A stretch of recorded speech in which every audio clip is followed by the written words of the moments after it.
In this video, I'll be showing you how to factory reset your Samsung S10. All you want to go ahead and do is swipe down on the top right of your screen. It's going to bring up your control panel. Then just go to the top right where it has your settings wheel. Now, this is going to bring you up to your settings where you're going to see a lot of different options.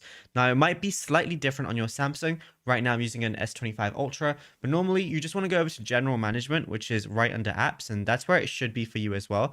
Once you're here, scroll down and you're going to see Reset under Mouse and Trackpad. So go ahead and click on that.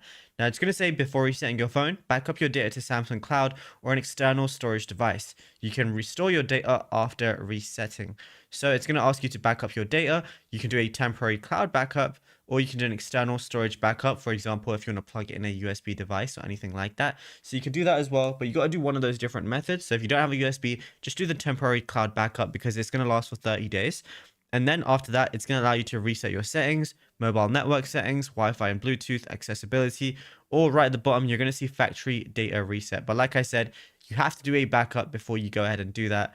And yeah, that's it. Then you'll be good to go. Then your phone's going to be like new whenever you do your factory data reset. And it's as simple as that. Now, if you found this video helpful, be sure to drop a like and subscribe.